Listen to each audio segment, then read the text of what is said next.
Pagi tadi suamiku sangat manis. Dia mengecup keningku lama. Dia memberiku vitamin rutin seperti biasa. Aku merasa menjadi istri paling beruntung. Aris pamit keluar kota. Tapi sorenya, aku menemukan ponsel rahasianya di bawah ranjang. Layarnya menyala. Ada pesan masuk dari nomor tak dikenal. Isinya membuat jantungku hampir copot. Kapan dia akan selesai? Bayiku tidak bisa menunggu lama lagi. Aku syok. Kepalaku pening. Ternyata selama ini suamiku.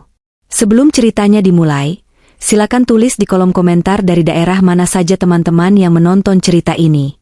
Jangan lupa like dan subscribe agar channel ini bisa semakin berkembang dan bisa mempersembahkan cerita yang lebih menarik lagi. Matahari pagi menembus celah gorden kamar kami, membiaskan cahaya keemasan yang tenang. Aris, suamiku, sudah rapi dengan kemeja flanel kesukaannya. Bau aroma kopi dan roti bakar menyeruak dari arah dapur, sebuah rutinitas manis yang sudah berjalan selama 7 tahun pernikahan kami. Tidak pernah ada teriakan, tidak pernah ada pertengkaran hebat. Bagiku, Aris adalah definisi rumah yang sesungguhnya. Ia berjalan mendekat ke arah tempat tidur, lalu berlutut perlahan agar sejajar dengan perutku yang kini sudah membuncit 7 bulan. Tangannya yang hangat mengelus lembut permukaan kulitku, memberikan sensasi nyaman yang selalu kucari setiap pagi. Anak papa jangan nakal ya di dalam. Jaga mama baik-baik selagi papa pergi dinas, bisiknya dengan nada yang begitu tulus. Aku tersenyum, menyisir rambutnya yang rapi dengan jemariku. Rasanya, aku adalah wanita paling beruntung di dunia ini. Aris tidak hanya mapan secara finansial, tetapi ia juga sangat protektif terhadap kesehatanku dan calon bayi kami. Setelah sarapan singkat, ia mengambil sebuah botol kecil dari laci meja rias. Di dalamnya terdapat kapsul bening yang katanya diracik khusus oleh seorang ahli gizi langganannya. Ia menyebutnya sebagai kapsul kehidupan, agar janin kami kuat dan aku tidak mudah lelah. Minum ya, sayang. Demi masa depan kita bertiga, ucapnya sambil menyodorkan segelas air putih. Tanpa ragu sedikit pun, aku menelan kapsul itu. Aku percaya sepenuhnya padanya. Bagiku, Aris tidak mungkin menyakitiku. Setelah mengecup keningku cukup lama, ia berpamitan untuk pergi dinas keluar kota selama 3 hari. Aku mengantarnya sampai ke depan pintu, melambaikan tangan hingga mobilnya hilang di tikungan jalan. Suasana rumah mendadak sepi, hanya menyisakan suara detak jam dinding yang seolah berdetak lebih lambat dari biasanya. Aku memutuskan untuk membersihkan kamar untuk mengusir rasa sepi yang tiba-tiba datang. Saat sedang merapikan kolong tempat tidur, tanganku menyentuh sesuatu yang keras. Sebuah ponsel lama yang layarnya retak, namun masih menyala. Aku mengira itu adalah ponsel cadangan Aris yang terjatuh. Namun, saat aku menyalakannya, tidak ada kunci pengaman. Sebuah notifikasi pesan masuk muncul di layar, berasal dari nomor tanpa nama. Kalimat yang tertulis di sana membuat seluruh badanku seketika membeku. Kapan dia akan selesai? Bayiku tidak bisa menunggu lebih lama lagi. Kamu janji semua akan berakhir bulan ini. Jantungku berdegup kencang secara tidak beraturan. Napasku mulai terasa berat dan pendek. Siapa yang dimaksud dengan dia? Dan bayi siapa yang sedang menunggu? Logikaku mencoba menolak segala prasangka buruk, namun hatiku mulai retak. Tiba-tiba, rasa pening yang hebat menyerang kepalaku. Pandanganku mulai berbayang, persis seperti efek samping yang sering kurasakan setelah meminum vitamin dari Aris, namun kali ini jauh lebih menyakitkan. Perutku mulai terasa kencang dan melilit, membuatku harus berpegangan pada pinggiran ranjang agar tidak jatuh tersungkur. Di tengah kesakitan itu, aku menyadari satu hal yang mengerikan. Aris baru saja pergi, dan aku sendirian di rumah ini dengan rahasia gelap yang baru saja terbuka. Apa sebenarnya yang aku minum setiap pagi? Dan siapakah Aris yang sebenarnya di balik senyum manisnya itu? Rasa sakit di perutku semakin menjadi, seolah-olah ada sesuatu yang sedang memberontak ingin keluar dari dalam sana. Dinginnya lantai pualam di bawah tubuhku mulai meresap ke dalam kulit, namun rasa dingin itu kalah telak oleh rasa beku yang menjalar di hatiku. Aku masih memegangi ponsel lama Aris dengan tangan gemetar. Kalimat dalam pesan singkat itu terus berputar-putar di kepalaku seperti kaset rusak. Kapan dia akan selesai? Siapa yang mereka bicarakan dengan begitu dingin? Apakah aku hanya sebuah proyek yang memiliki tenggat waktu? Air mataku jatuh tanpa suara, membasahi layar ponsel yang retak itu. Di dalam perutku, buah hati kami memberikan gerakan yang tidak biasa. Bukan tendangan lembut yang sering kurasakan, melainkan sebuah gerakan gelisah yang seolah-olah ia pun sedang berteriak meminta pertolongan dari dalam sana. Aku mencoba bangkit, namun setiap kali aku menggerakkan kaki, rasa mual yang hebat menghantam ulu hatiku. Kapsul bening yang kuminum tadi pagi, terasa seperti racun yang kini sedang menyebar ke seluruh pembuluh darahku. Aku teringat bagaimana Aris selalu memastikan aku meminumnya di hadapannya. Dulu, aku melihatnya sebagai bentuk kasih sayang yang luar biasa. Namun sekarang, ingatan itu berubah menjadi sebuah adegan yang sangat menyeramkan. Apakah selama ini aku secara sukarela meminum kehancuranku sendiri? Dengan sisa tenaga yang ada, aku merangkak menuju meja makan, mencoba meraih ponsel pribadiku untuk menghubungi Aris. Aku ingin mendengar suaranya. Aku ingin dia membantah semua kecurigaanku ini. Namun, saat aku menekan nomornya, hanya suara operator dingin yang menjawab bahwa nomor tersebut tidak aktif. Aris benar-benar telah memutus komunikasi. Aku terisak dalam kesendirian yang menyesakkan. Rumah yang biasanya terasa seperti istana ini, sekarang terasa seperti penjara yang siap menelanku hidup-hidup. Aku menyadari bahwa aku tidak bisa hanya diam dan menunggu maut menjemputku dan bayiku. Aku harus bergerak. Aku menyeret langkahku menuju pintu depan, mengambil kunci mobil dengan jari-jari yang hampir tidak sanggup menggenggam apapun. Pandanganku beberapa kali memutih, namun aku memaksakan diri untuk tetap sadar. Demi nyawa kecil yang ada di dalam rahimku, aku tidak boleh menyerah sekarang. Udara siang yang panas menyambutku saat aku keluar rumah, namun aku justru merasa menggigil hebat. Aku menghidupkan mesin mobil dengan napas yang terengah-engah. Setiap kali aku menginjak pedal, perutku terasa seperti diremas oleh tangan yang sangat kuat. Perjalanan menuju rumah sakit Hermina yang biasanya hanya memakan waktu 15 menit, kini terasa seperti perjalanan ribuan mil yang tanpa ujung. Di sepanjang jalan, aku melihat pasangan suami istri yang berjalan santai, seorang ibu yang menggendong bayinya, dan dunia yang tampak sangat normal. Mereka tidak tahu bahwa di dalam mobil ini, ada seorang wanita yang dunianya baru saja runtuh berkeping-keping.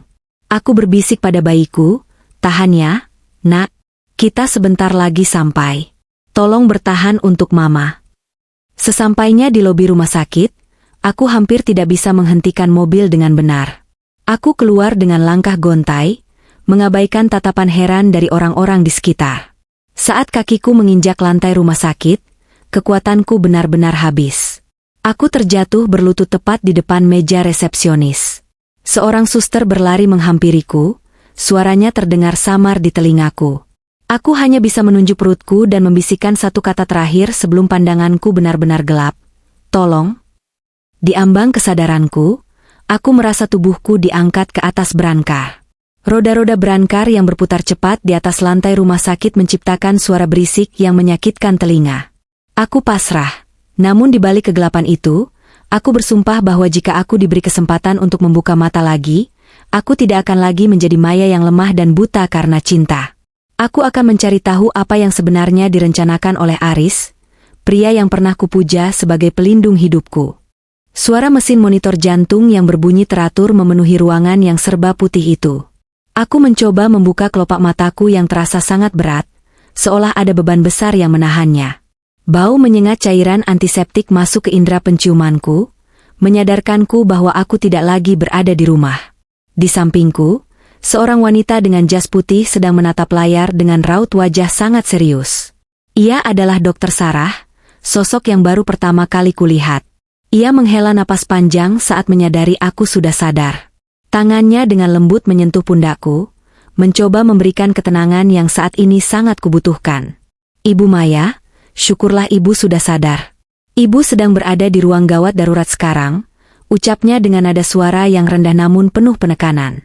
Aku hanya bisa mengangguk lemah, merasakan kekakuan di seluruh persendianku yang seolah terkunci rapat. "Dokter, bayi saya bagaimana?" tanyaku dengan suara yang hampir menghilang. Dokter Sarah terdiam sejenak sebelum mengambil sebuah map laporan medis. Ia menatapku dengan tatapan simpati yang membuat hatiku semakin mencelos. "Itulah yang ingin saya bicarakan, Bu. Kami sudah melakukan tes darah cepat. Hasilnya menunjukkan sesuatu yang sangat tidak wajar. Tubuh ibu mengandung zat penekan imun dosis tinggi. Ini bukan kandungan yang ada di dalam vitamin ibu hamil pada umumnya. Zat ini sangat berbahaya jika dikonsumsi terus-menerus, karena bisa merusak fungsi ginjal ibu dan menghentikan perkembangan janin secara perlahan. Penjelasan itu terasa seperti petir yang menyambar di siang bolong. Aku teringat kapsul bening yang diberikan Aris setiap pagi dengan senyuman manisnya. Ternyata, setiap butir yang kuminum adalah langkah menuju kehancuran kami berdua secara sistematis. Air mata mulai mengalir deras membasahi pipiku. Rasa sakit di perutku kembali menyerang, kali ini lebih tajam dari sebelumnya. Aris, suamiku yang sangat kupuja, ternyata adalah orang yang paling menginginkan aku celaka. Mengapa dia melakukan ini? Apa salahku dan bayi ini padanya? Dokter Sarah menggenggam tanganku erat. Ibu harus kuat. Detak jantung janin ibu sangat tidak stabil. Kami harus melakukan tindakan detoksifikasi dan observasi ketat sekarang juga. Jika terlambat sedikit saja, saya khawatir bayi ibu tidak akan bisa bertahan lebih lama lagi di dalam sana. Aku mencoba menarik napas panjang, melawan rasa sesak yang menghimpit dada. Di tengah kepanikan perawat yang mulai menyiapkan peralatan medis, aku teringat ponsel rahasia Aris yang tadi kutemukan. Pesan singkat tentang bayi lain yang sedang menunggu. Semuanya mulai terasa masuk akal sekarang, namun kenyataan ini terlalu pahit untuk kuterima begitu saja. Saat brankarku mulai didorong keluar ruangan menuju ruang tindakan intensif, pandanganku tidak sengaja menangkap bayangan seseorang di ujung koridor rumah sakit yang ramai. Pria itu memakai kemeja flanel yang sangat kukenali, kemeja yang tadi pagi kupuji saat ia berpamitan pergi. Itu Aris. Dia tidak berada di luar kota. Dia berdiri di depan loket administrasi dengan sangat tenang. Ia tampak sedang menjaga seorang wanita lain yang juga sedang hamil besar. Mereka terlihat sangat dekat. Bahkan Aris merangkul pundak wanita itu dengan penuh proteksi. Amarah yang sangat besar seketika membakar rasa sedihku. Aku mengepalkan tangan hingga kukuku memutih. Aku tidak boleh menyerah sekarang. Aku harus tetap hidup untuk melihat kebenaran ini terungkap sepenuhnya. Jika Aris mengira aku akan lenyap dengan mudah, maka dia salah besar. Aku akan bertahan demi bayi ini dan demi membalas semua kepalsuan yang telah ia berikan selama bertahun-tahun ini. Perjalanan menuju ruang tindakan terasa panjang. Namun di hatiku, rencana mulai terbentuk. Aku harus mencari tahu siapa wanita itu dan apa hubungan mereka yang sebenarnya dengan suamiku. Aku berjanji pada diriku sendiri bahwa ini bukan akhir, melainkan sebuah awal dari pembalasan yang nyata. Roda brankar yang membawaku berderit pelan di atas lantai rumah sakit yang dingin. Suaranya seolah mengejek detak jantungku yang kian tidak beraturan. Pandanganku masih terpaku pada sosok pria di ujung koridor itu. Aris. Suamiku yang seharusnya berada ratusan kilometer jauhnya di kota lain untuk urusan dinas, kini berdiri tegak hanya beberapa puluh meter dariku. Amarah dan rasa sakit beradu di dalam dadaku, menciptakan sesak yang lebih hebat daripada efek obat yang sedang merusak tubuhku. Aku menarik ujung baju suster Indah, perawat yang mendorong brankarku, dengan sisa tenaga yang kumiliki. Suster, tolong berhenti sebentar. Saya melihat suami saya di sana. Bisikku dengan suara parau yang hampir tenggelam oleh hiruk-pikuk rumah sakit. Suster Indah menatapku dengan ragu.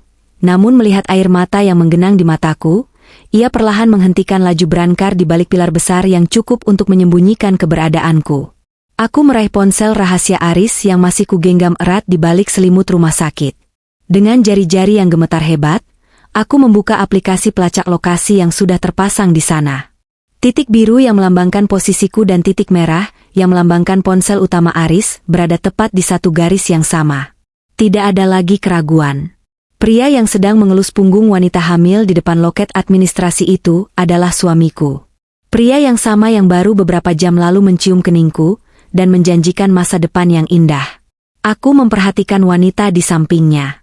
Ia terlihat begitu cantik, mengenakan gaun hamil berwarna biru muda yang sangat serasi dengan kemeja flanel Aris. Senyum Aris saat menatap wanita itu adalah senyum yang dulu kupikir hanya milikku. Senyum penuh kasih sayang yang kini terasa seperti sembilu yang menyayat jantungku tanpa ampun.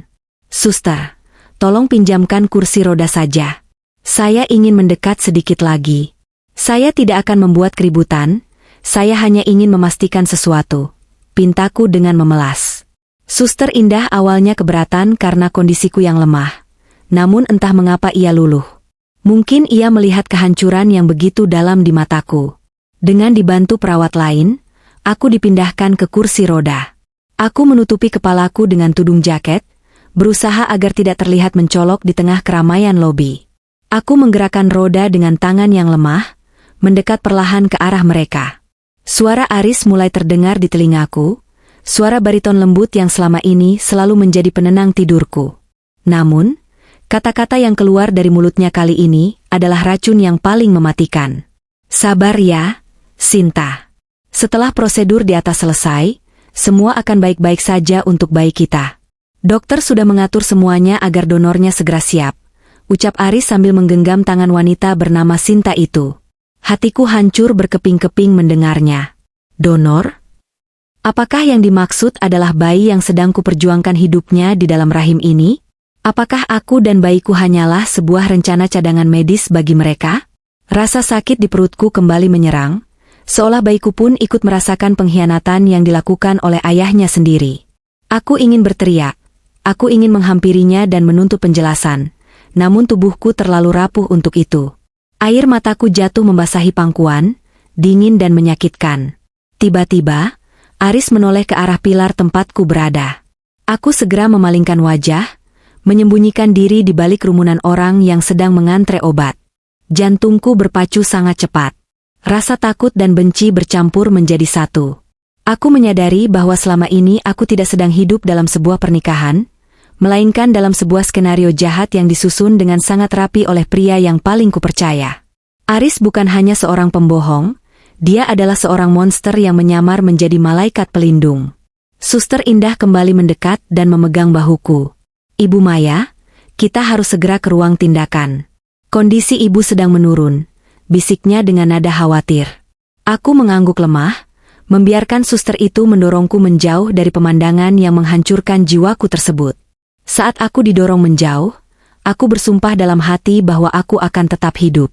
Aku akan menjaga bayi ini dengan seluruh nyawaku, dan aku akan memastikan Aris membayar setiap tetes air mata dan rasa sakit yang telah ia tanamkan padaku hari ini. Kebenaran ini memang pahit, namun ia juga memberiku kekuatan baru untuk tidak lagi menjadi korban yang diam. Lobi rumah sakit riuh dengan langkah kaki orang yang terburu-buru, namun bagiku segalanya mendadak senyap. Aku mengatur posisi kursi rodaku agar lebih dekat ke meja administrasi, tempat Aris berdiri bersama wanita bernama Sinta. Suster Indah menatapku cemas, namun tetap menjagaku di balik pilar besar. Aku menahan napas saat mendengar suara Aris yang tenang, suara yang selama ini membisikkan kata manis bahwa aku adalah pusat dunianya. Mbak, pastikan jadwal operasi pasien Maya Amira di lantai 4 sudah siap, ucap Aris formal. Petugas mengernyitkan dahi. Maaf Pak, di sini tertulis pasien Maya Amira masuk dengan diagnosa keracunan zat aktif. Apakah benar ini istri Anda? Tanya petugas bingung. Aris menjawab dingin, iya, dia sedang diproses. Saya ingin memastikan setelah bayinya lahir, prosedur pengambilan sel punca langsung dilakukan untuk bayi Sinta di sini. Jangan ada penundaan, karena bayi Sinta jauh lebih penting bagi masa depan kita. Sinta mengusap perutnya yang membesar, menatap Aris penuh harap sekaligus gelisah. Mas, apa tidak apa-apa kita melakukan ini? Bagaimana kondisi Maya? Apakah dia akan baik-baik saja? Tanya Sinta pelan. Aris mendengus kecil, suara meremehkan yang belum pernah kudengar selama 7 tahun pernikahan kami yang sempurna. Jangan khawatirkan dia, Sinta. Maya itu kuat, atau setidaknya dia cukup berguna memberikan apa yang kita butuhkan. Aku sudah memberinya suplemen itu berbulan-bulan agar kecocokan jaringan sel puncanya sempurna untuk anak kita. Setelah ini selesai, dia bukan lagi urusanku. Dia hanya perantara. Mendengar kata perantara, rasanya seluruh jantungku hancur menjadi debu. Aku bukan istrinya, aku hanyalah bejana medis yang ia rawat dengan kepalsuan demi orang lain. Rasa mual menyerang hebat. Bukan karena obat, melainkan rasa jijik pada pria yang berdiri di depanku itu. Aku ingin berdiri dan menampar wajahnya, namun kakiku mati rasa. Aku menangis dalam diam, membiarkan air mata membasahi masker medis. Suster Indah menyentuh bahuku, memberi isyarat agar kami segera pergi sebelum Aris menyadari keberadaan kami. Saat kursi rodaku berbalik, Aris tiba-tiba menoleh. Ia seolah merasakan ada sepasang mata yang menatapnya penuh kebencian. Jantungku hampir berhenti saat ia berjalan ke arahku. "Ada apa, Pak?" tanya petugas memecah perhatiannya. Aris berhenti, matanya menyipit menatap punggungku yang menjauh menuju lift. "Tidak ada, hanya perasaan saya saja," jawabnya pelan. Aku memejamkan mata saat pintu lift tertutup. Di dalam kotak besi sempit itu, aku merasa menuju tempat eksekusi. Namun, sebuah api mulai menyala di dasar jiwaku. Api itu bukan lagi cinta, melainkan keinginan bertahan hidup. Aris mengira aku lemah, tapi ibu yang dikhianati adalah musuh berbahaya. Dokter Sarah menunggu di depan ruang operasi dengan wajah tegang. "Ibu Maya, kita tidak punya banyak waktu." Tekanan darah ibu menurun, ucapnya sambil memindahkanku ke brankar. Aku menggenggam tangan Dokter Sarah. "Dokter, selamatkan bayi saya. Jangan biarkan mereka mengambil apapun darinya. Tolong aku," bisikku perih. Dokter Sarah mengangguk mantap. Lampu koridor berkelebat cepat. Aku memasuki ruang operasi yang dingin. Disinilah segalanya ditentukan. Aku akan bangkit dan melawan Aris sekarang juga demi harga diri. Lampu neon di ruang operasi bersinar sangat terang, nyaris menyilaukan mata yang sudah dibasahi oleh air mata yang tak henti mengalir. Aku bisa merasakan dinginnya udara menembus baju operasi tipis yang kukenakan, membuat tubuhku menggigil hebat. Para perawat bergerak cepat, menyiapkan berbagai peralatan medis yang suaranya berdenting memekakan telinga di tengah keheningan yang mencekam. Dokter Sarah berdiri tepat di sampingku dengan masker yang menutupi wajahnya. Matanya memberikan sorot ketenangan yang kontras dengan badai kemarahan, serta kesedihan yang sedang mengamuk hebat di dalam dadaku. Kata-kata Aris di lobi rumah sakit tadi masih terngiang begitu jelas, menghancurkan sisa harga diri yang kumiliki hingga tak bersisa sedikit pun. Aku hanyalah perantara. Aku hanyalah bejana untuk rencana jahatnya. Cintaku selama 7 tahun pernikahan ini ternyata hanya sebuah investasi busuk baginya untuk menyelamatkan bayi orang lain. "Ibu Maya, tarik napas dalam secara perlahan. Kami akan mulai memberikan pembiusan sekarang." Suara Dokter Sarah terdengar sangat lembut namun penuh ketegasan. Aku memejamkan mata rapat-rapat, merasakan cairan dingin asing mengalir masuk ke dalam pembuluh darahku melalui selang infus yang menusuk kulit. Perlahan-lahan, kesadaranku memudar, namun rasa sakit yang menghujam hatiku tetap terjaga dengan tajam. Aku membayangkan Aris yang saat ini mungkin sedang menunggu di luar dengan kegelisahan. Namun aku sadar, ia bukan menunggu keselamatanku, melainkan menunggu keberhasilan rencananya. Ia menunggu sel punca dari bayi yang aku kandung untuk diberikan kepada anak dari wanita lain. Pemikiran itu membuatku ingin berteriak. Namun suaraku sudah hilang ditelan efek bius yang mulai bekerja melumpuhkan syarafku. Di ambang batas antara sadar dan tidak, aku seolah melihat bayangan diriku sendiri sedang menggendong bayi kecil kami di taman bunga yang indah. Namun, dalam sekejap bayangan itu berubah menjadi gelap. Aris datang merampas bayi itu dariku dan memberikannya kepada Sinta dengan senyuman kemenangan. Aku berontak dalam mimpi buruk itu, mencoba meraih kembali buah hatiku, namun tubuhku terasa sangat berat seperti tertimbun ribuan ton batu yang menghimpit dada. "Selamatkan bayiku, dokter," bisikku dalam hati sebelum kegelapan pekat menelan segalanya. Di dunia nyata, mesin monitor jantung berbunyi cepat dan tak beraturan. Tit-tit-tit. Suaranya menandakan perjuangan fisikku yang berada di titik nadir yang sangat kritis. Hatiku pun terasa sangat hancur lebur di dalam sana. Dokter Sarah bekerja cekatan bersama tim medis. Di tengah prosedur darurat itu, ia menyadari betapa kuatnya racun yang telah diberikan Aris ke tubuhku. Organ tubuhku berjuang keras untuk tetap berfungsi normal di bawah tekanan zat kimia berbahaya itu. Setiap detik terasa sangat berharga antara hidup dan mati. Tekanan darahnya terus menurun. "Berikan oksigen tambahan," perintah Dokter Sarah dengan nada mendesak. Ruangan yang tadinya hening kini penuh dengan instruksi medis yang cepat.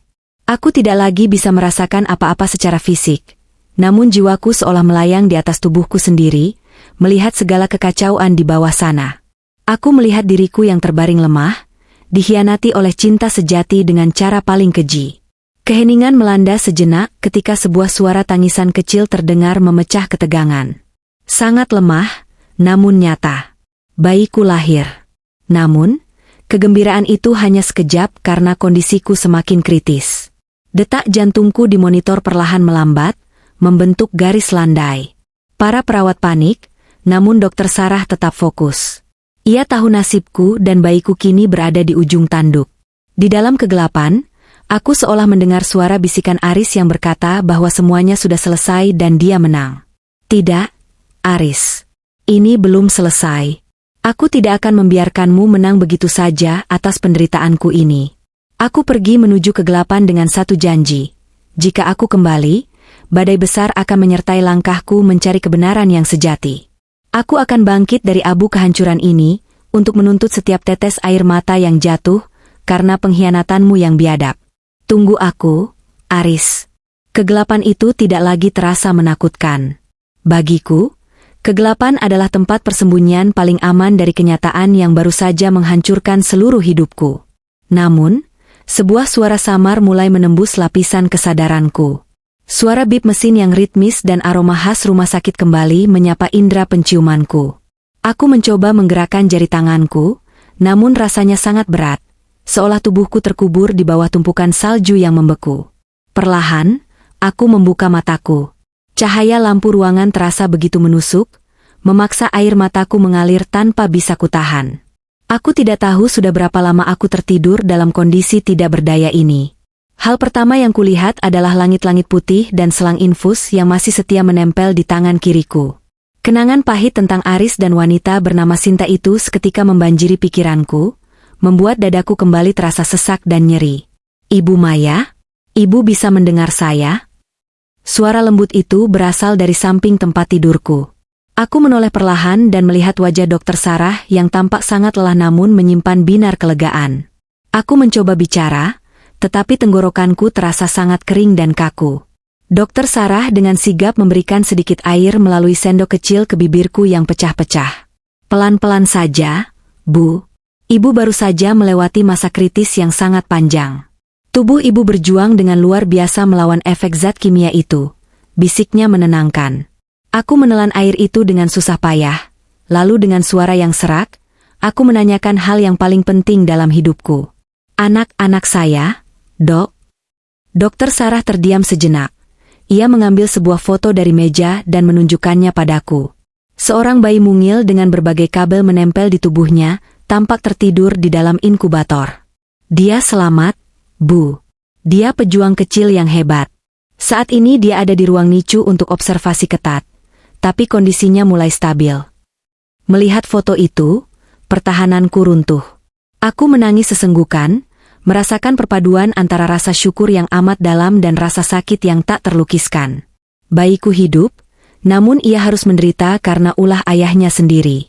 Dokter Sarah kemudian mendekat dan memastikan pintu kamar tertutup rapat. Wajahnya berubah menjadi sangat serius. Ibu Maya, ada sesuatu yang harus saya sampaikan. Suami ibu, Pak Aris, terus bertanya kapan prosedur pengambilan sel punca bisa dilakukan. Dia bahkan mendesak agar segera dilakukan meskipun kondisi bayi ibu belum sepenuhnya kuat. Dia berakting seolah-olah dia adalah suami yang paling berduka di depan perawat lain. Mendengar itu, amarah yang semula redup kini kembali berkobar menjadi api yang membara. Aris benar-benar tidak memiliki hati nurani. Baginya, anak kami hanya sekadar alat medis untuk kepentingan egoisnya. Aku menggenggam spray tempat tidurku dengan kencang, mencoba menyalurkan rasa sakit ini menjadi kekuatan baru yang belum pernah kumiliki sebelumnya. Dokter, tolong bantu saya, ucapku dengan tatapan mata yang tajam dan dingin. Jangan biarkan dia tahu kalau saya sudah sadar. Katakan padanya bahwa saya masih dalam koma yang sangat dalam dan kondisi bayi saya memburuk sehingga tidak mungkin dilakukan pengambilan sel punca sekarang. Saya mohon. Dokter Sarah tampak terkejut dengan permintaanku, namun ia perlahan mengangguk paham. Saya mengerti perasaan ibu. Sebagai dokter, tugas saya adalah melindungi pasien saya dari bahaya apapun, termasuk ancaman dari orang terdekat. Saya akan mengatur agar akses ke ruangan ini dibatasi hanya untuk staf medis tertentu. Kita akan memantau gerak-geriknya dari sini. Aku merasa sedikit lega mendengar dukungannya. Kini, aku bukan lagi Maya yang lemah dan naif. Aku akan bermain dalam permainan yang Aris buat, namun dengan aturanku sendiri. Aku akan menjadi bayang-bayang yang mengintai setiap langkah pengkhianatannya. Malam itu, dari balik celah pintu yang sedikit terbuka, aku melihat Aris datang. Ia masuk ruanganku dengan langkah yang dibuat-buat berat, membawa sebuket bunga yang dulu selalu kuanggap sebagai tanda cinta. Ia duduk di samping tempat tidurku, menatap wajahku yang sengaja kupasang seolah-olah tanpa nyawa. Ia bahkan sempat mengusap pipiku dengan tangan yang dulu sering membelai rambutku. Maafkan aku, Maya. Ini semua demi kebaikan kita. Kamu hanya perlu tidur lebih lama lagi sampai semuanya selesai, bisiknya dengan suara yang sangat dingin. Tidak ada sedikit pun penyesalan dalam nadanya. Setelah beberapa menit, ia keluar dari ruangan, dan aku mendengar suaranya di koridor sedang berbicara di telepon dengan seseorang yang kuyakin adalah Sinta. Sabar, sayang. Dokter bilang kondisinya masih belum stabil. Kita harus menunggu sebentar lagi sebelum mengambil apa yang kita butuhkan. Aku pastikan anak kita akan mendapatkan yang terbaik. Mendengar kata-kata itu, aku menutup mata rapat-rapat, mencoba menahan teriakan histeris yang hampir meledak dari tenggorokanku. Setiap kata yang ia ucapkan adalah paku yang semakin memperkuat peti mati cintaku padanya. Aris mengira dia sedang mengendalikan situasi, dia mengira aku adalah pion yang tidak berdaya dalam rencananya yang licik. Namun dia salah besar. Di balik mataku yang terpejam, aku sedang menyusun rencana. Aku akan mengumpulkan semua bukti, aku akan mencari tahu siapa Sinta sebenarnya, dan aku akan memastikan Aris kehilangan segala yang ia perjuangkan dengan cara yang kotor ini. Aku tidak akan membalas dengan kekerasan, melainkan dengan kebenaran yang akan menghancurkan topeng kesempurnaannya di depan semua orang. Kebangkitanku dari kegelapan ini adalah awal dari mimpi buruk baginya. Aku akan melindungi bayiku dengan seluruh sisa hidupku, dan aku tidak akan membiarkan satu tetes pun darahnya diambil oleh monster itu. Maya yang dulu sudah mati di ruang operasi itu, dan yang ada sekarang adalah seorang ibu yang siap melakukan apapun demi keadilan. Suasana malam di rumah sakit selalu terasa lebih mencekam daripada siang hari. Suara detak jam dinding di ruang perawatanku terdengar, seperti hitungan mundur menuju sebuah ledakan besar yang siap menghancurkan apapun yang tersisa. Aku berbaring kaku, menatap bayangan pohon yang bergoyang di balik jendela, sementara pikiranku bekerja keras melampaui kemampuan fisikku yang masih rapuh. Di bawah bantal, aku bisa merasakan keberadaan ponsel rahasia Aris yang kini menjadi senjata utamaku. Dokter Sarah baru saja keluar setelah melakukan pemeriksaan rutin yang sengaja kami buat lebih lama, agar Aris tidak curiga. Dokter itu telah menjadi satu-satunya orang yang bisa kupercaya saat ini. Ia setuju untuk membantuku memalsukan catatan medis harian, melaporkan bahwa kondisiku masih berada di ambang ketidaksadaran yang mengkhawatirkan. Ini adalah pertaruhan besar, sebuah permainan api yang jika aku melakukan satu kesalahan kecil saja, maka Aris akan menyadari bahwa mangsanya telah terbangun dan sedang mengasah taringnya. Dengan tangan yang masih gemetar, aku mengeluarkan ponsel itu. Cahaya layarnya menerangi wajahku di tengah kegelapan kamar. Aku mulai menelusuri setiap folder foto dan pesan yang tersimpan di sana. Air mataku jatuh tanpa suara saat aku menemukan sebuah album foto tersembunyi. Di sana, Aris dan Sinta tampak begitu bahagia di sebuah villa mewah di luar kota, tempat yang dulu dibilang Aris sebagai lokasi seminar medisnya.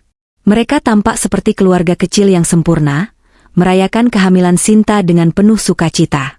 Fakta bahwa Aris merayakan kehidupan baru dengan wanita lain sementara ia secara perlahan memberikan racun kepadaku, adalah bentuk kekejian yang melampaui batas kewarasan manusia. Aku juga menemukan bukti transaksi keuangan yang sangat mencurigakan. Aris ternyata telah memindahkan sebagian besar aset perusahaan yang kami bangun bersama ke atas nama Sinta. Ia tidak hanya ingin mengambil nyawa bayiku untuk donor, tetapi ia juga ingin melenyapkanku secara finansial agar aku tidak punya kekuatan untuk melawannya jika suatu saat aku selamat. Kamu pikir aku sebodoh itu, Aris? Bisikku lirih di tengah kesunyian malam. Hatiku terasa sangat perih, seperti diiris oleh ribuan kepingan kaca. Namun, rasa perih itu segera berganti menjadi sebuah determinasi yang dingin. Aku harus tetap tenang. Aku mulai merekam semua bukti itu ke dalam akun penyimpanan awan pribadiku yang sudah dienkripsi oleh sahabat itku, sesuai rencana yang sempat kami diskusikan melalui pesan rahasia yang dikirimkan melalui Dokter Sarah. Setiap detik yang kuhabiskan untuk melihat kebahagiaan palsu Aris bersama Sinta adalah bahan bakar bagi api pembalasanku. Aku menyadari bahwa pengkhianatan ini bukan sekadar tentang perselingkuhan, melainkan sebuah konspirasi matang yang melibatkan harta dan nyawa. Aku teringat kembali pada kapsul bening yang selalu ia berikan dengan penuh kasih sayang setiap pagi. Kini aku tahu, di balik setiap butir vitamin itu, ada niat membunuh yang ia kemas dalam balutan cinta. Pagi harinya, pintu kamarku terbuka perlahan. Aku segera menyembunyikan ponsel itu dan kembali memejamkan mata, mengatur napas agar terlihat seperti orang yang sedang tidur lelap. Langkah kaki yang sangat kukenal itu mendekat. Bau parfum maskulin Aris memenuhi ruangan, bau yang dulu sangat kusukai namun kini membuatku ingin mual. Aku merasakan ia duduk di kursi samping tempat tidurku. Ia meletakkan sebuket bunga lili putih, bunga kesukaanku, di atas meja kecil. Maya, maafkan aku jika ini menyakitimu. Tapi Sinta sangat membutuhkannya. Dia wanita yang lemah, tidak sepertimu yang selalu bisa diandalkan. Kamu akan segera bebas dari beban ini, aku janji, ucapnya dengan nada yang sangat tenang, seolah-olah ia sedang berbicara tentang cuaca harian.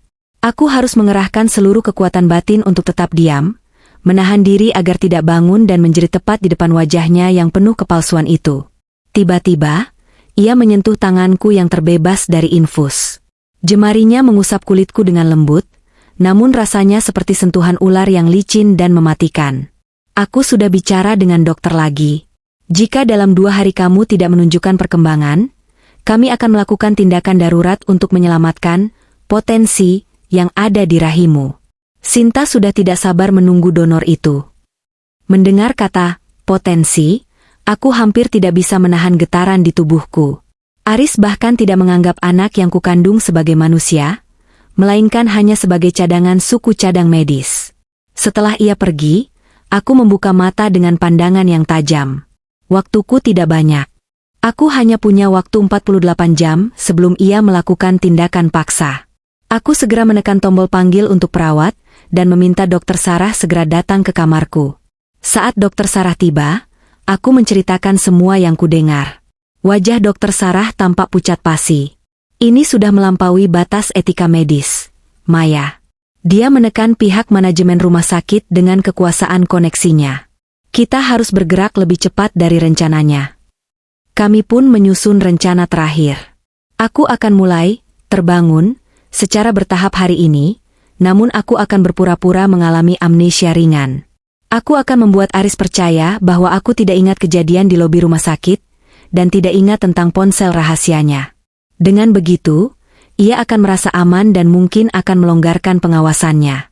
Ini adalah langkah yang sangat berbahaya, karena aku harus bertatap muka langsung dengannya tanpa boleh menunjukkan sedikitpun kebencian yang sedang membakar jiwaku. Aku harus menjadi aktor yang lebih hebat darinya. Malam itu, saat Aris datang kembali, aku membuka mataku perlahan dan menatapnya dengan pandangan kosong. Aris? Aku di mana? Kenapa kepalaku sakit sekali? Tanyaku dengan suara yang sangat lemah dan rapuh. Aku melihat kilat kejutan sekaligus kelegaan di mata Aris. Ia segera memegang tanganku. Sayang, syukurlah kamu sudah sadar. Kamu mengalami kecelakaan kecil dan harus dioperasi. Tapi jangan khawatir, semuanya akan baik-baik saja sekarang. Ia tersenyum, senyum manis yang selama ini menipuku. Aku membalas senyumannya dengan tatapan yang penuh kepalsuan yang sama. Terima kasih, Mas. Aku tidak tahu apa yang akan terjadi padaku tanpamu. Di dalam hati, aku membisikkan kata-kata yang berbeda. Terima kasih, Aris. Terima kasih karena sudah memberiku alasan untuk menghancurkan hidupmu tanpa ragu sedikitpun. Permainan api ini baru saja dimulai, dan aku tidak akan berhenti sampai api ini melalap habis seluruh dunia palsu yang telah ia bangun di atas penderitaanku dan bayiku. Sinar matahari pagi yang menembus jendela kamar perawatan terasa begitu hangat, seolah-olah dunia di luar sana masih baik-baik saja dan penuh dengan harapan. Namun bagiku, cahaya itu hanyalah pengingat bahwa aku masih harus mengenakan topeng yang sangat berat. Aris duduk di sisi tempat tidurku, mengupas sebuah apel dengan ketelatenan yang luar biasa. Jika ada orang asing yang melihat kami sekarang, mereka pasti akan mengira bahwa Aris adalah sosok suami idaman yang sangat mencintai istrinya. Ia memotong apel itu menjadi bagian-bagian kecil, lalu menyuapkannya kepadaku dengan senyum yang begitu tulus. Aku membuka mulutku, mengunyah buah yang terasa hambar itu, sambil memasang tatapan mata yang sedikit sayu dan bingung. Aku harus terlihat seperti wanita yang sedang kehilangan sebagian ingatannya. Aku harus membuat Aris percaya bahwa semua kejadian di lobi rumah sakit, semua percakapannya dengan Sinta, dan semua rasa sakit yang ia tanamkan hanyalah bayang-bayang kabur yang tak berbentuk. Pelan-pelan saja, sayang. Kamu masih butuh banyak istirahat, ucap Aris lembut. Suaranya yang dulu membuatku merasa aman, kini hanya memberikan rasa mual yang harus kutekan sekuat tenaga. Aku mengangguk pelan, menyentuh keningku seolah sedang mencoba mengingat sesuatu yang hilang. Mas, aku merasa ada yang aneh. Kenapa aku bisa sampai di rumah sakit ini? Ingatanku terakhir hanya saat kita sarapan bersama sebelum kamu berangkat dinas. Tanyaku dengan nada yang ragu dan rapuh. Aku melihat kilatan kelegaan yang sangat besar di mata Aris. Ia meletakkan piring apel itu, lalu menggenggam tanganku dengan erat. Kamu pingsan di rumah karena kelelahan, Maya. Dokter bilang itu karena kondisi kehamilanmu yang lemah. Tapi jangan khawatir, aku sudah di sini. Aku membatalkan semua urusan dinasku hanya untuk menjagamu. Kebohongan itu meluncur begitu lancar dari mulutnya, tanpa ada sedikit pun beban di wajahnya. Setelah Aris merasa cukup yakin bahwa aku benar-benar tidak ingat apa-apa, ia pamit untuk keluar sebentar. Ia bilang ada urusan administrasi yang harus diselesaikan, namun aku tahu kemana tujuannya. Ia pasti akan menemui Sinta, atau mungkin berkoordinasi dengan pihak-pihak lain untuk mempercepat rencananya. Begitu pintu kamar tertutup rapat, aku segera mengeluarkan ponsel rahasia itu dari tempat persembunyiannya. Aku mengirimkan sebuah pesan singkat kepada Reno, sahabat lamaku yang bekerja di bidang keamanan siber. Reno, aku butuh bantuanmu sekarang. Aku sudah mengirimkan akses ke akun awan pribadiku. Tolong ekstrak semua file terenkripsi yang ada di dalam ponsel ini. Aku butuh bukti nyata sebelum mereka melakukan tindakan lebih jauh terhadap bayiku. Tulisku dengan tangan yang masih gemetar karena amarah. Tak butuh waktu lama bagi Reno untuk membalas. Ia adalah pria yang tidak banyak bicara, namun sangat bisa diandalkan. Aku sudah menerimanya, Maya. Beri aku waktu 30 menit. Aku akan membedah semua riwayat percakapan, email, dan transaksi perbankan yang ada di sana. Tetaplah tenang dan jangan biarkan dia mencurigaimu. Selama menunggu, aku menatap foto bayiku yang ada di atas meja.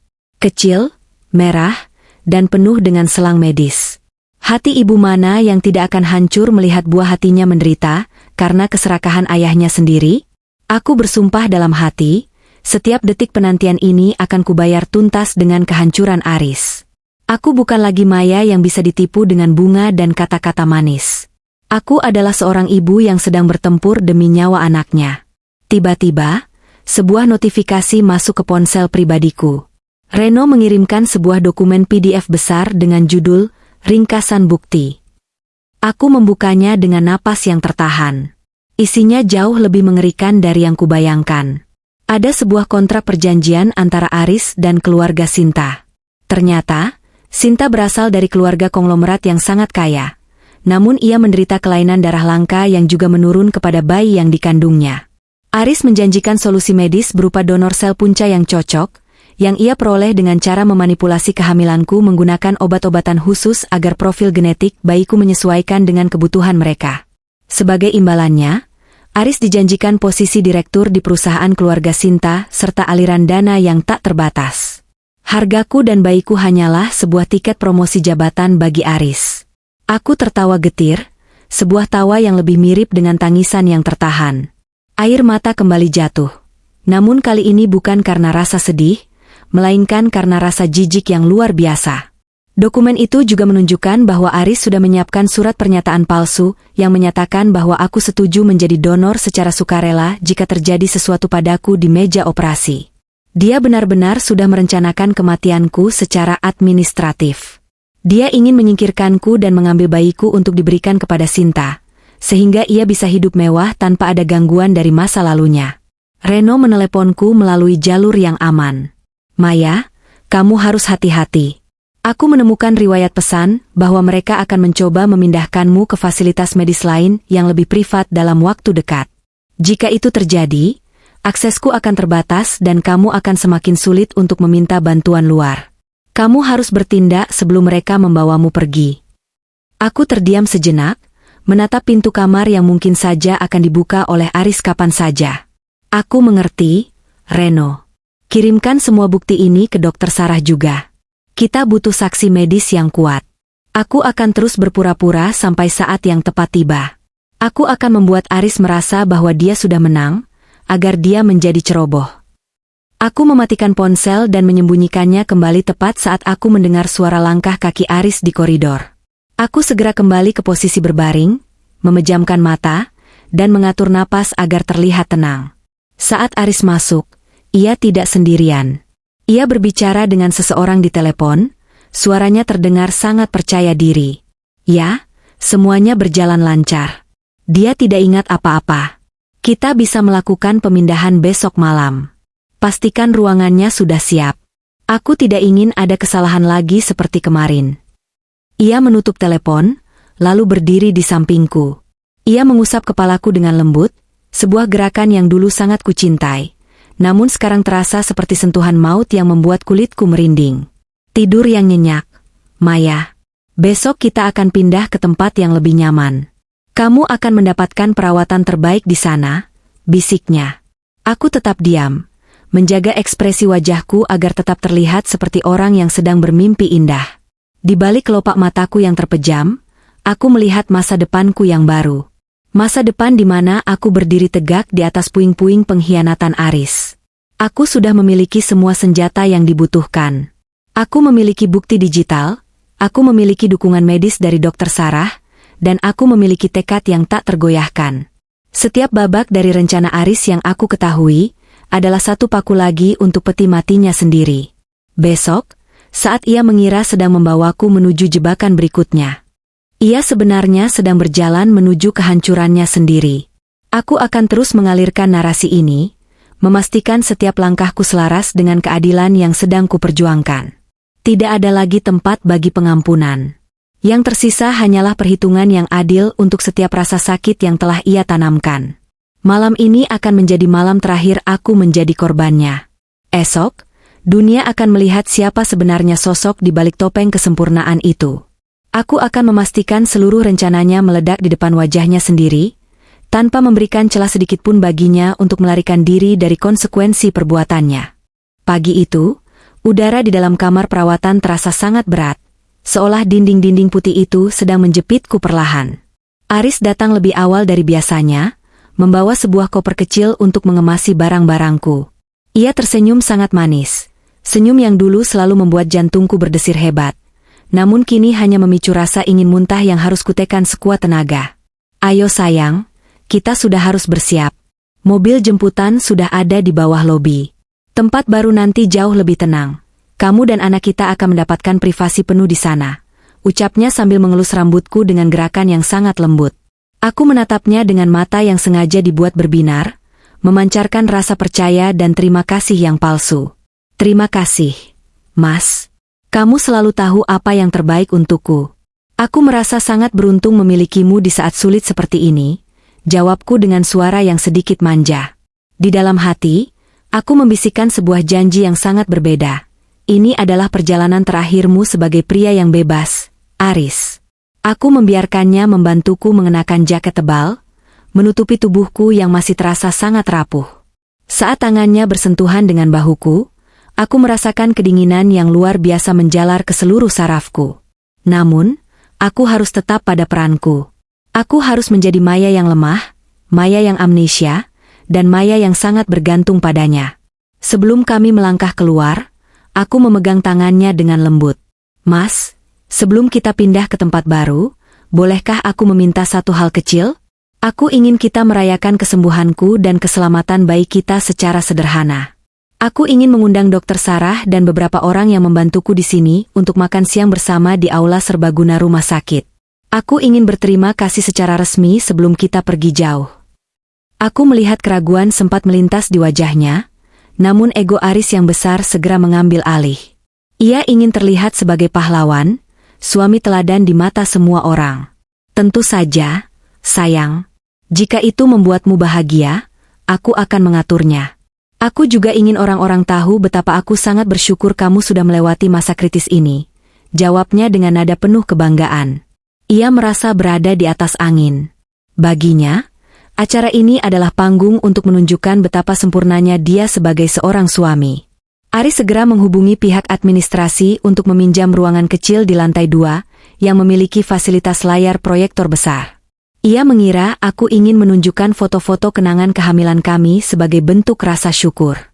Sementara itu, aku memberikan isyarat rahasia kepada Dr. Sarah yang sedang lewat di koridor. Kami sudah berkoordinasi. Reno juga sudah mengonfirmasi bahwa seluruh data digital yang ia kumpulkan sudah siap untuk diputar tepat pada waktunya. Acara makan siang itu pun dimulai 1 jam kemudian. Beberapa perawat dan Dr. Sarah hadir, duduk melingkar dengan wajah yang sengaja dibuat tenang. Aris berdiri di depan ruangan, memegang gelas air mineralnya seolah-olah ingin memberikan pidato kemenangan.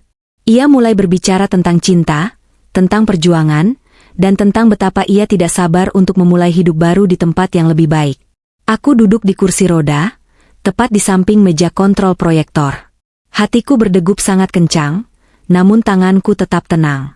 Aku menatap wajah Aris, mencari sisa-sisa pria yang pernah kucintai, namun yang kulihat hanyalah sosok asing yang tega menjual nyawa istrinya demi jabatan dan kekayaan.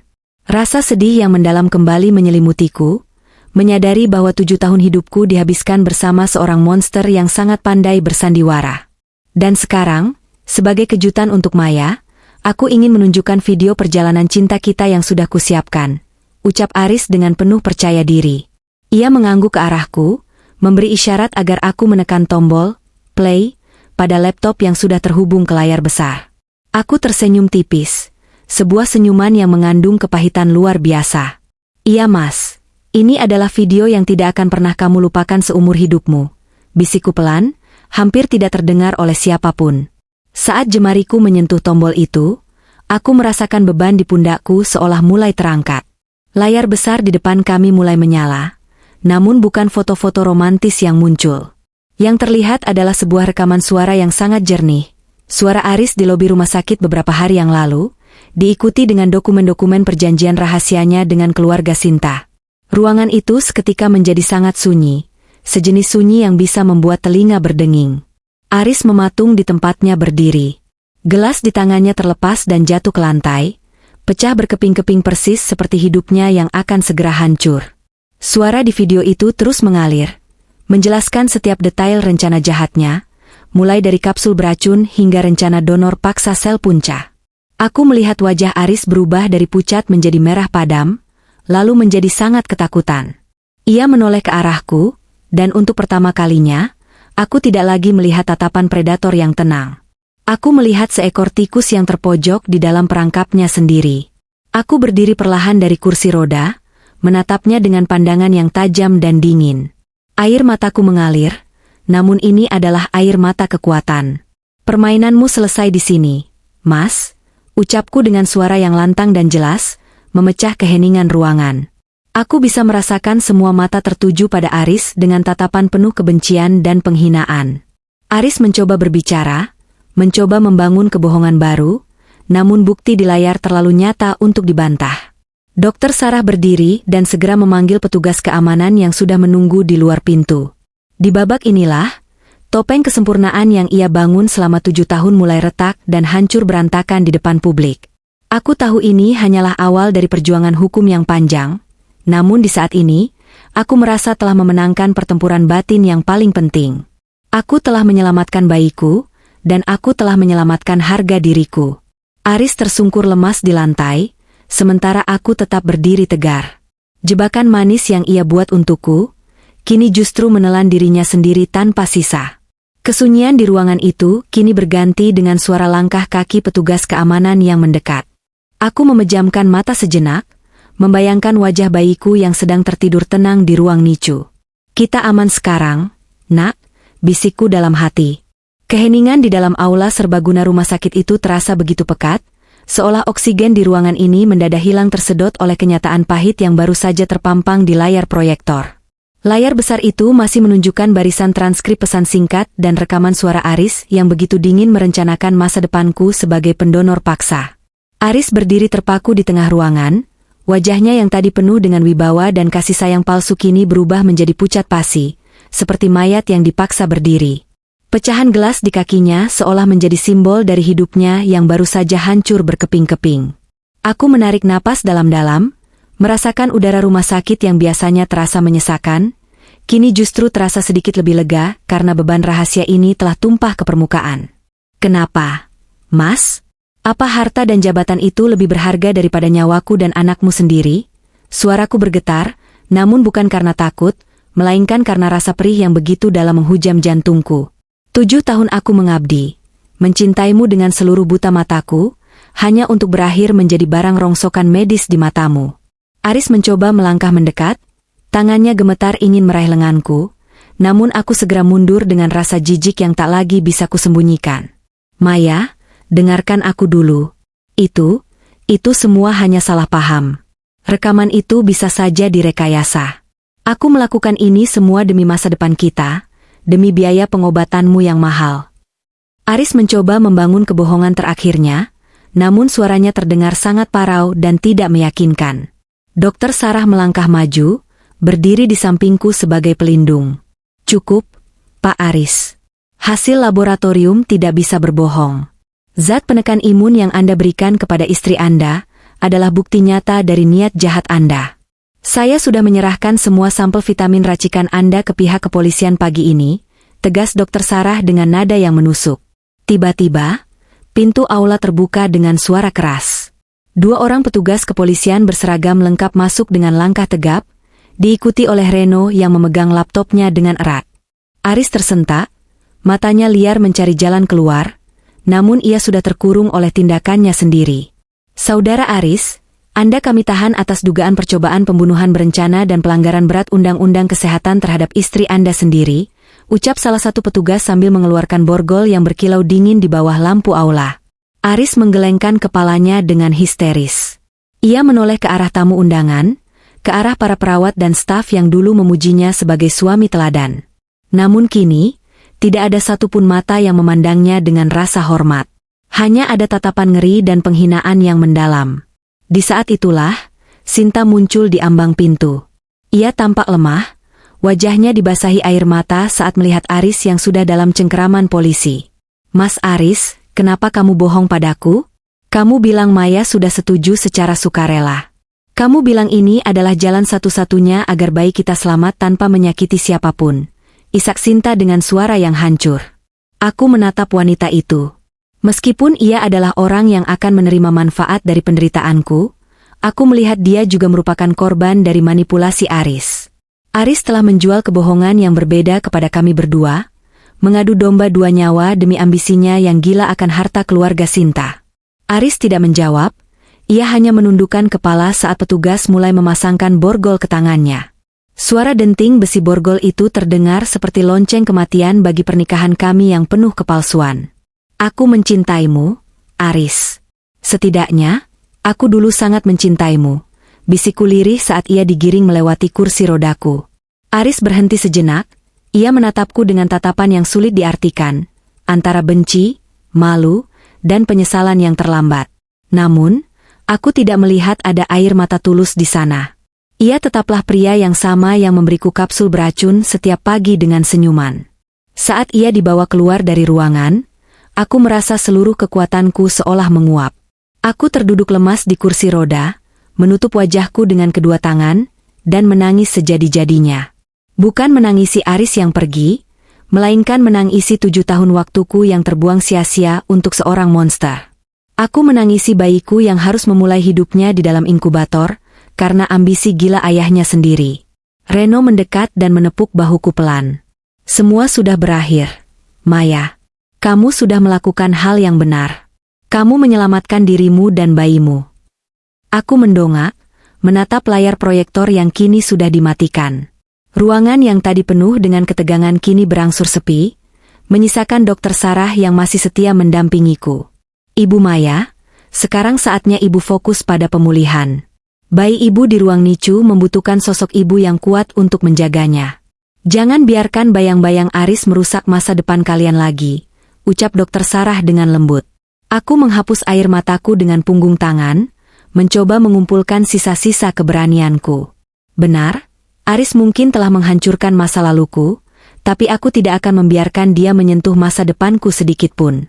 Malam itu, untuk pertama kalinya setelah sekian lama, aku tidur tanpa rasa takut akan kapsul bening yang harus kuminum besok pagi.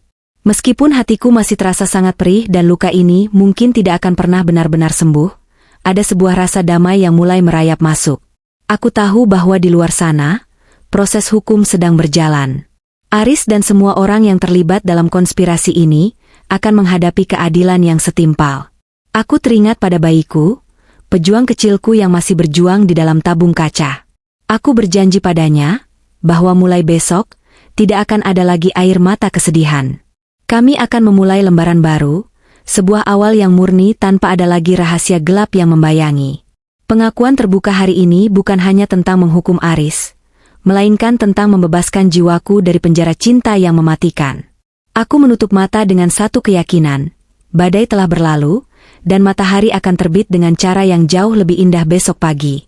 1 bulan telah berlalu sejak badai besar itu menghantam dan meluluhlantakkan seluruh sendi kehidupanku.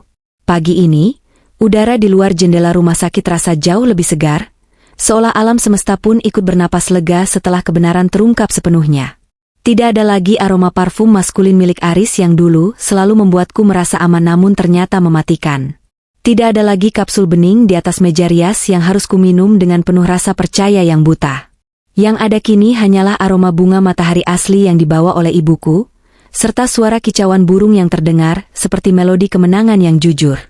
Aku duduk di tepi tempat tidur, memandangi pantulan diriku di cermin kecil. Wajahku memang masih tampak pucat, dan ada gurat kesedihan yang mungkin tidak akan pernah benar-benar hilang. Namun di dalam mataku, aku melihat sesuatu yang baru.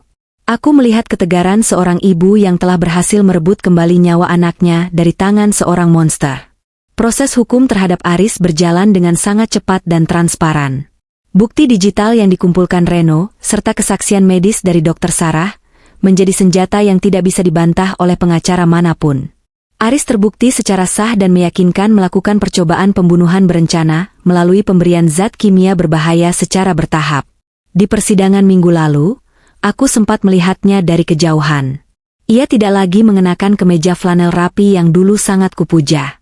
Ia mengenakan seragam oranye, dengan tangan terborgol dan kepala yang tertunduk lesu. Tidak ada lagi senyum menawan yang biasa ia gunakan untuk memanipulasi orang-orang di sekitarnya. Yang tersisa hanyalah seorang pria yang hancur oleh ambisinya sendiri. Hakim menjatuhkan vonis hukuman maksimal, sebuah keadilan yang setimpal atas setiap tetes air mata dan setiap detik ketakutan yang aku rasakan. Bagiku, melihatnya dibawa kembali ke dalam sel adalah momen di mana aku benar-benar merasa bisa melepaskan beban di pundakku. Sinta, wanita yang semula ingin dijadikan Aris sebagai penerima manfaat dari penderitaanku, ternyata juga mengalami nasib yang tragis namun adil. Keluarga besarnya memutuskan untuk menarik seluruh dukungan finansial setelah mengetahui keterlibatan Sinta dalam rencana gila Aris. Meskipun Sinta mengaku hanya mengikuti instruksi Aris karena putus asa demi bayinya, hukum tetap melihat ada unsur pembiaran. Ia mendapatkan hukuman percobaan dan harus menjalani rehabilitasi mental. Kami sempat bertemu 1 kali di koridor pengadilan. Tidak ada kata-kata yang terucap di antara kami, hanya sebuah tatapan mata yang sama-sama menyadari bahwa kami berdua adalah korban dari pria yang sama. Namun, aku memilih untuk tidak menyimpan benci padanya. Hatiku sudah terlalu penuh dengan rencana masa depan bersama bayiku, sehingga tidak ada lagi ruang untuk menyimpan dendam yang hanya akan meracuni jiwaku sendiri. Fokusku sekarang adalah pemulihan total, baik fisik maupun batin. Momen paling mengharukan dalam hidupku terjadi kemarin siang. Dr. Sarah datang ke kamarku dengan senyuman yang sangat lebar. Senyuman yang belum pernah kulihat sebelumnya selama aku dirawat di sini. "Ibu Maya, ada seseorang yang sangat ingin bertemu dengan Anda," ucapnya lembut. Ia kemudian mendorong sebuah inkubator kecil yang sudah tidak lagi dipenuhi dengan selang-selang yang menakutkan. Bayiku, pahlawan kecilku, sudah cukup kuat untuk keluar dari ruang NICU. Untuk pertama kalinya, aku diizinkan menggendongnya secara langsung, menyentuh kulitnya yang halus tanpa ada pembatas kaca. Saat jemari mungilnya menggenggam erat telunjukku, aku merasakan sebuah kekuatan yang luar biasa mengalir masuk ke dalam hatiku. Air mataku jatuh. Namun kali ini adalah air mata kebahagiaan yang sangat murni. Aku membisikkan janji di telinganya bahwa ia tidak akan pernah lagi merasa takut. Karena ibunya akan selalu ada sebagai benteng terdepan yang melindunginya. Nama bayi itu aku beri nama Cahaya. Sebagai pengingat bahwa di tengah kegelapan yang paling pekat sekalipun, akan selalu ada sinar yang menuntun kita pulang. Aku juga telah memulai proses untuk mengambil kembali seluruh aset perusahaan yang sempat dimanipulasi oleh Aris. Dengan bantuan pengacara dan bukti-bukti dari Reno, keadilan finansial pun mulai berpihak padaku. Aku tidak lagi membutuhkan kemewahan yang diberikan Aris, namun aku membutuhkan sumber daya tersebut untuk menjamin masa depan Cahaya. Aku berencana untuk membangun sebuah yayasan kecil yang membantu para wanita korban manipulasi dan pengkhianatan dalam rumah tangga, agar tidak ada lagi maya-maya lain yang harus berjuang sendirian di tengah keputusasaan. Hidupku kini memiliki tujuan yang jauh lebih besar daripada sekadar mencari cinta yang sempurna. Aku belajar bahwa cinta sejati adalah pengorbanan tanpa pamrih seorang ibu, bukan janji manis yang dibungkus dengan racun. Hari ini adalah hari terakhirku di rumah sakit ini. Aku melangkah keluar dari lobi dengan menggendong Cahaya yang tertidur pulas di pelukanku. Suster Indah dan Dokter Sarah melambaikan tangan di pintu depan, memberikan doa-doa terbaik mereka untuk perjalanan baru kami. Aku menatap langit biru yang membentang luas di atasku. Matahari bersinar cerah, seolah-olah sedang menyambut kebangkitanku yang sesungguhnya. Aku tidak tahu apa yang akan terjadi di masa depan, tantangan apa lagi yang akan datang, namun aku tidak lagi merasa gentar. Aku telah melewati api yang paling panas dan berhasil keluar sebagai pemenang. Pengkhianatan Aris memang meninggalkan bekas luka yang dalam. Namun bekas luka itulah yang sekarang menjadi bukti betapa kuatnya aku. Aku menarik napas panjang, menghirup udara kebebasan yang sesungguhnya. Di dalam mobil yang membawaku pulang ke rumah yang baru, aku menatap wajah Cahaya sekali lagi. Ia tersenyum kecil dalam tidurnya, sebuah senyuman yang begitu damai dan tulus. Aku menyadari bahwa segala rasa sakit yang kualami, segala pengkhianatan yang menyayat hati, dan segala perjuangan antara hidup dan mati, semuanya terbayar lunas saat ini. Hidup baru kami telah dimulai. Sebuah hidup yang dibangun di atas pondasi kejujuran, kekuatan, dan cinta yang tak bersyarat. Aku menutup lembaran lama yang penuh dengan kepalsuan Aris, dan mulai menuliskan kata-kata pertama di lembaran baru yang bersih. Terima kasih, Cahaya. Kamu adalah alasan ibu untuk terus melangkah, bisikku pelan sambil mengecup keningnya. Mobil pun melaju membelah jalanan kota, membawa kami menuju masa depan yang penuh dengan kemungkinan indah. Perjalanan panjang ini akhirnya sampai pada tujuannya, dan keadilan sejati telah menemukan jalannya pulang.